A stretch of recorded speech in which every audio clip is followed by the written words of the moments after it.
Hello, this is Abby. Dear Abby, this is gonna be a long one. Oh boy. Dear Abby, how do you tell the difference between a new exciting crush and a rebound? Does it matter? Dear Abby. Dear Abby. Dear Abby. Welcome to our little corner of the internet. This is the Dear Abby podcast. I hope you stay and hang out with us. See you in a sec. I don't know why you say goodbye, but I say hello, hello, hello. Did you guys know that last week, I don't know if I said this, I recorded the whole episode and it was my engagement story, so big deal.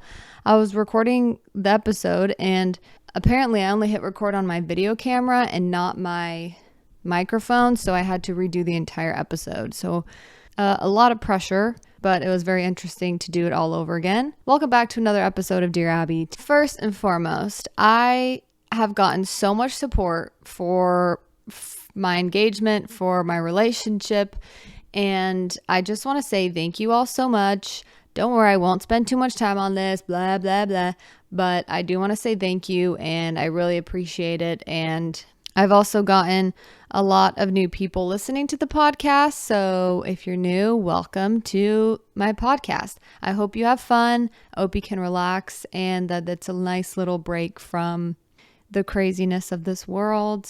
I'm glad you're here.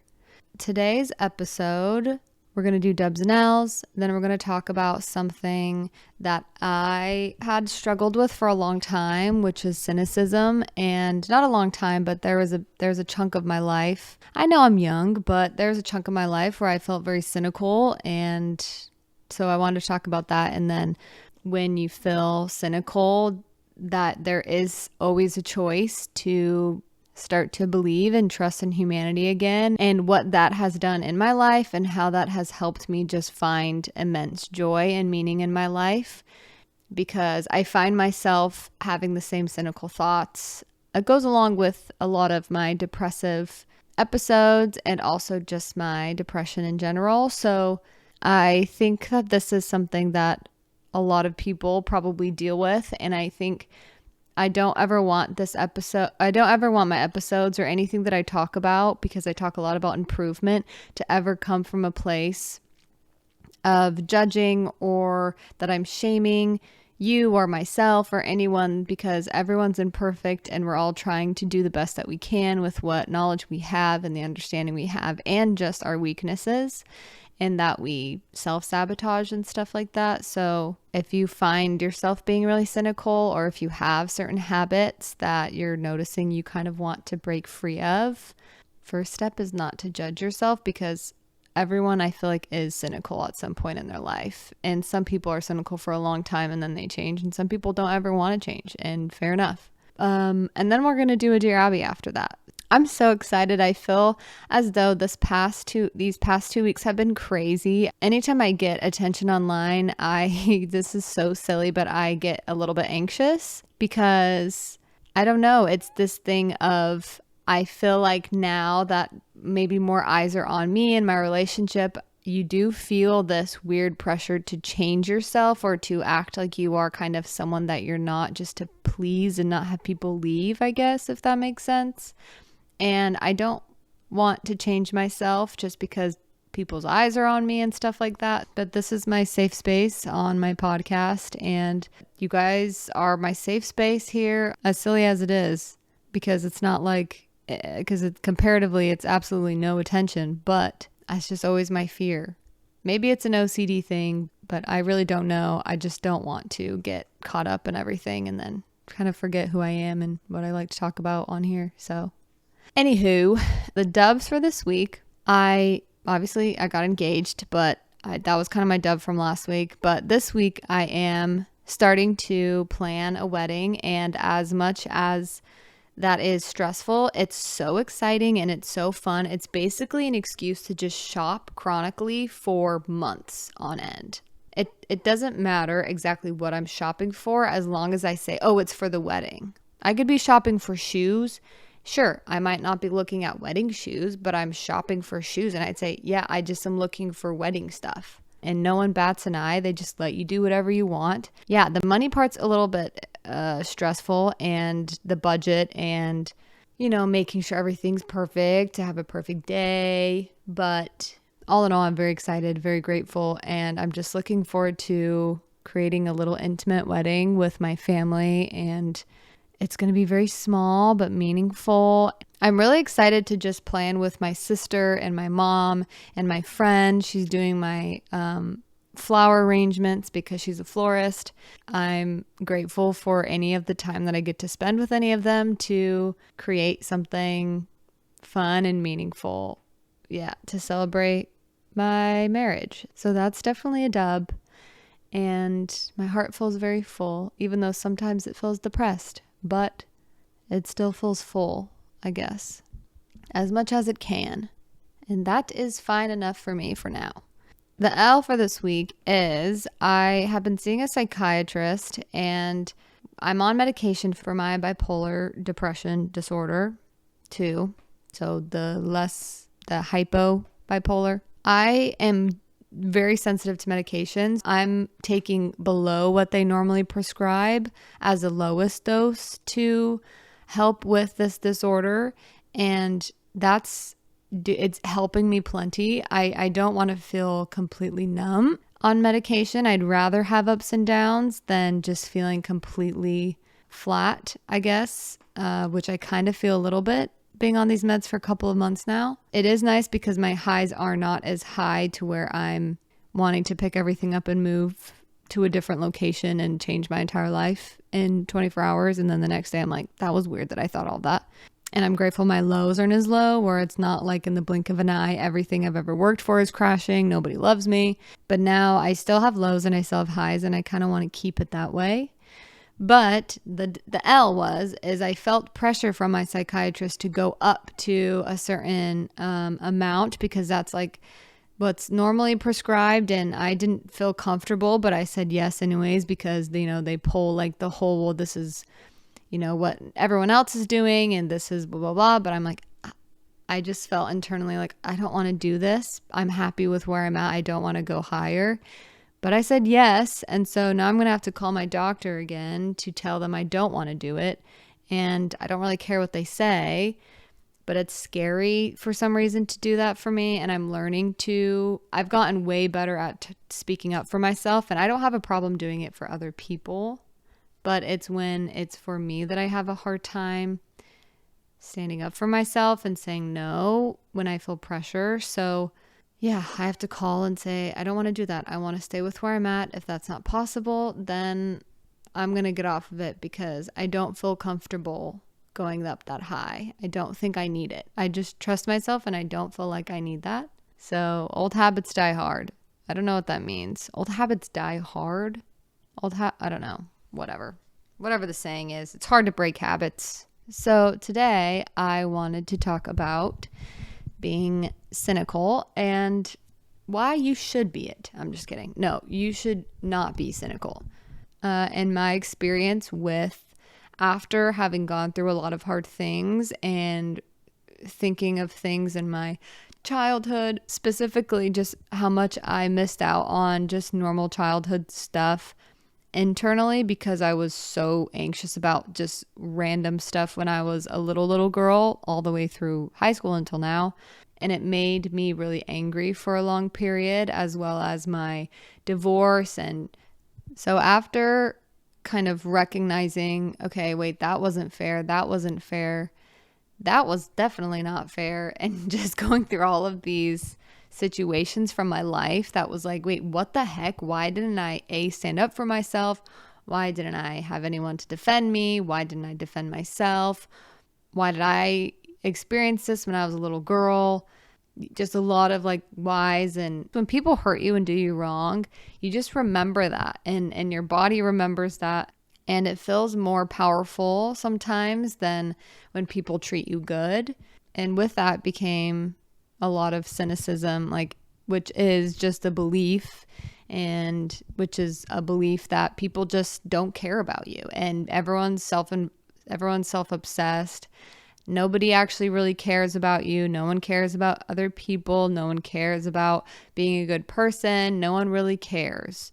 And that's, from my understanding, what the definition of cynicism means, is just the belief that no one cares about anything or you or anyone else but themselves.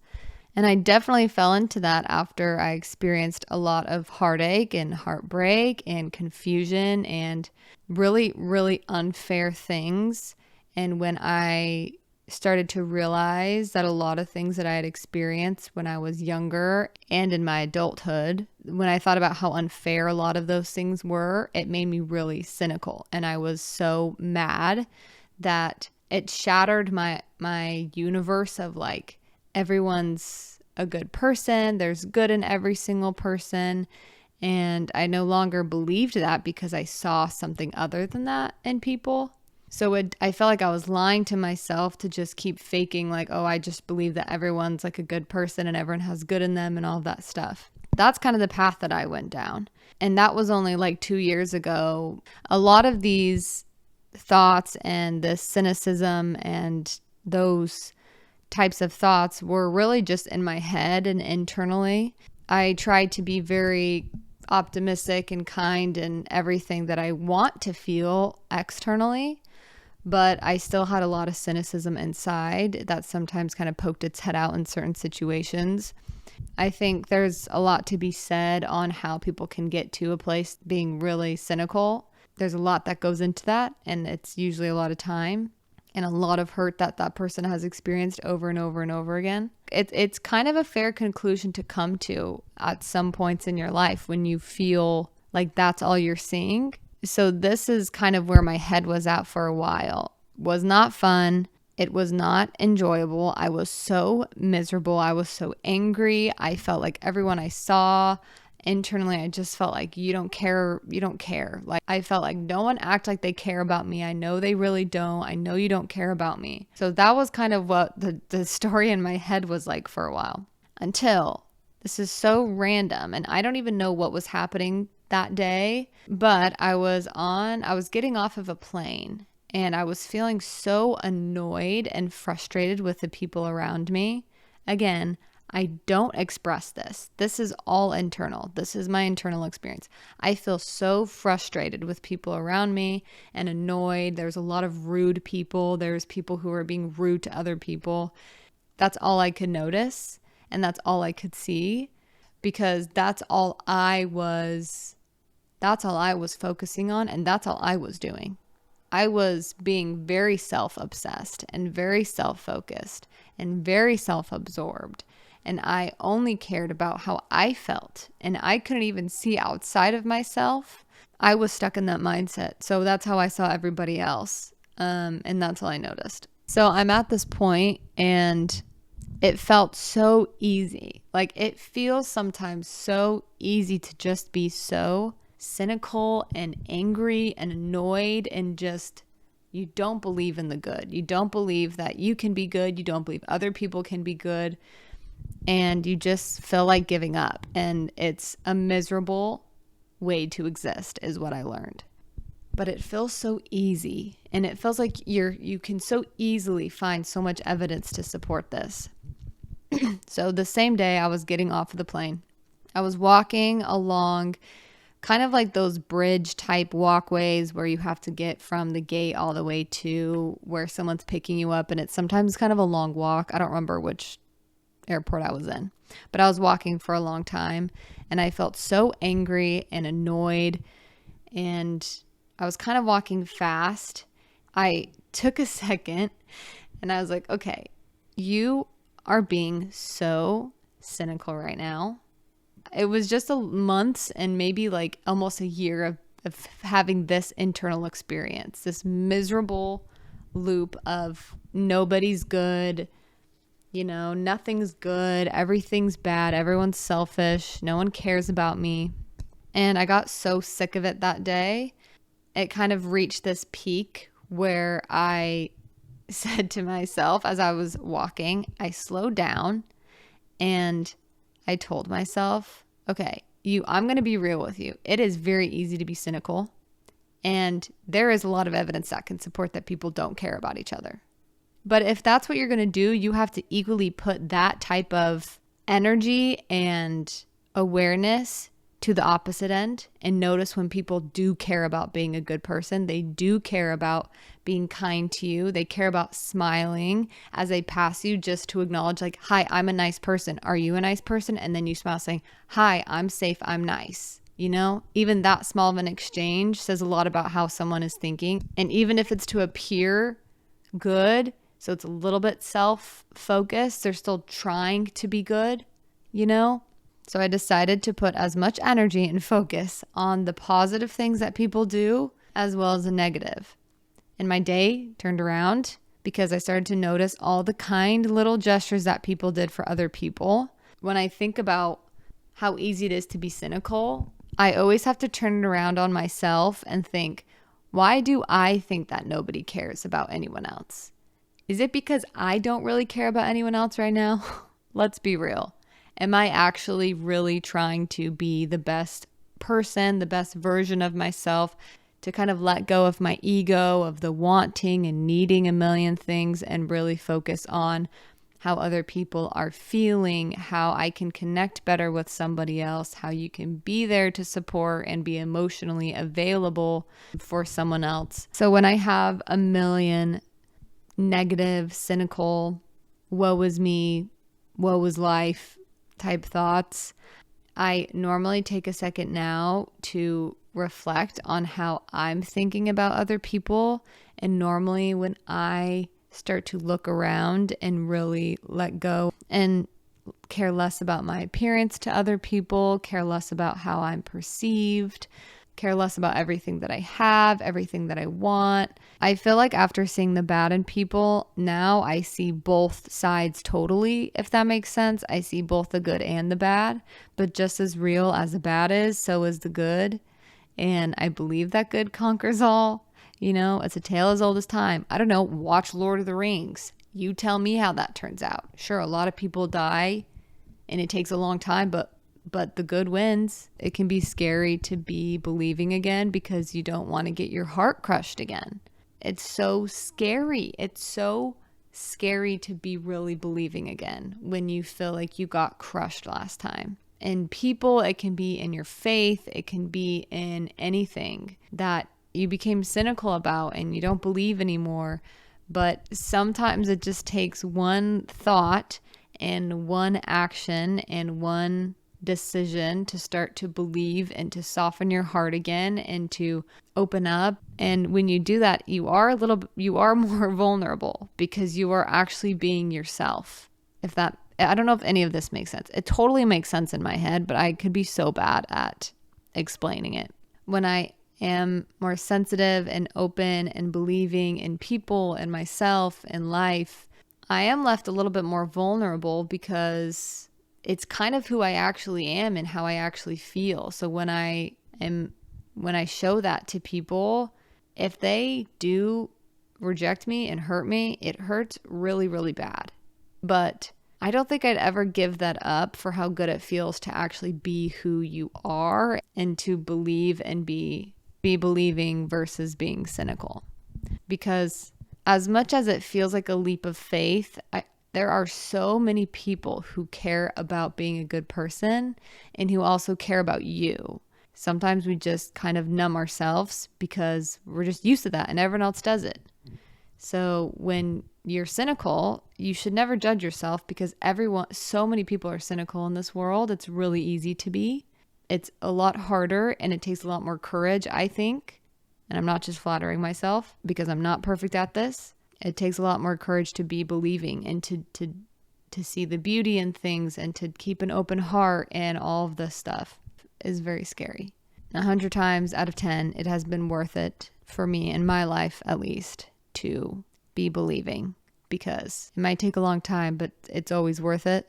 Even if everybody else is being cynical around you, and it's not very common for people to stop and smell the roses, or you get made fun of if you do what makes you happy and do what makes you actually find meaning and joy in this life, and stay close to yourself and to your purpose Yeah, there's no end to being cynical. You can just keep doing that for the rest of your life. I don't know, but when you shift that mindset into really believing in people, believing in good things again, that's way more satisfying to the heart and it starts to fill you up more.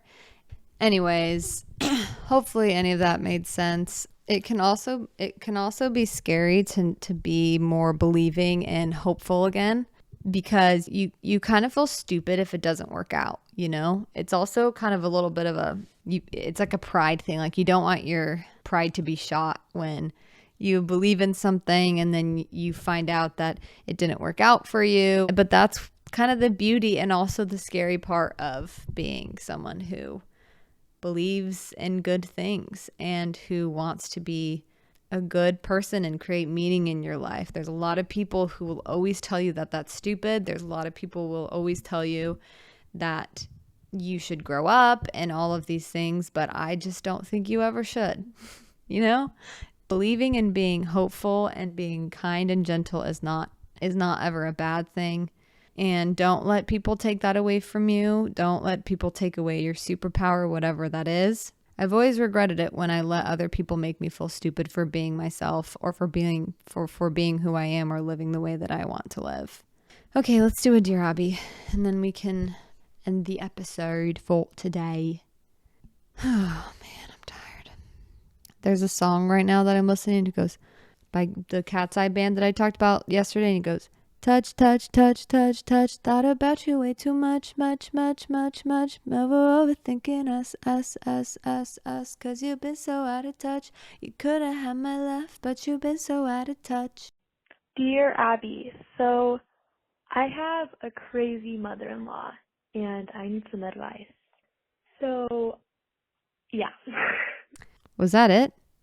That's all that I have. Okay, well, you're not giving me much to work with here, I will say. However, okay, crazy mother-in-law. 1, set boundaries. Don't feel bad about setting boundaries, but you can do it gently and kindly. Okay, just because you don't agree with someone doesn't mean you get to be mean. Just because you don't agree with someone doesn't mean you can justify being mean to them.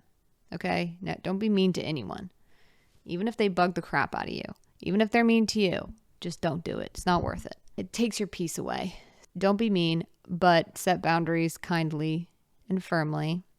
But do it through your husband, or whoever you're married to. You say, hey, you got to tell your mom this. Okay, we can't be doing this.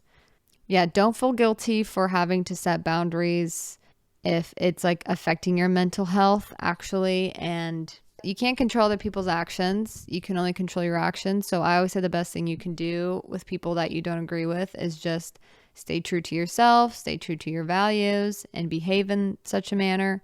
And if you want to lash out, then write a long paragraph or journal or letter and then throw it away and then cry. Because sometimes you just need a good cry, because a lot of the things that you're feeling are very valid. I'm sure. I don't know what they are, but they're valid. You are sad about something, or you're upset and you're mad about something, and that's okay, because it's probably something that you can be sad or mad about. So that's okay. You're not bad for feeling those things. Just cry about it. Let those feelings come up. Let yourself be angry or sad. And then once those emotions start to go down, then you can handle things with grace and politely. If it has to do with your children, like if you have kids and the mother-in-law is overstepping boundaries, then maybe you don't be as gentle telling your spouse that you have to set boundaries for me. Like you have to set those boundaries with your mom. Yeah, that's all I can say, because again, didn't get a lot of information. I am sorry if I couldn't find another voicemail, but if you left one, maybe I'll find one the other week. But I looked through and I didn't see the same phone number. So I apologize if I don't know why it cut you off. So I'm sorry if that was my machine. Okay, well, you guys, thank you so much for listening to my podcast, and I hope you guys have a great weekend. If you want to support the podcast, you can always write a review or a rating on Spotify, Apple, or YouTube. I guess doesn't have that, but you can like and subscribe and comment commenting really helps, and leaving those reviews really helps my podcast and lets me know that you guys like these episodes and you want to hear more. Have a great weekend. Take yourself out. Be kind to yourself. Be nice to yourself. And enjoy the weekend. Love you guys. Bye.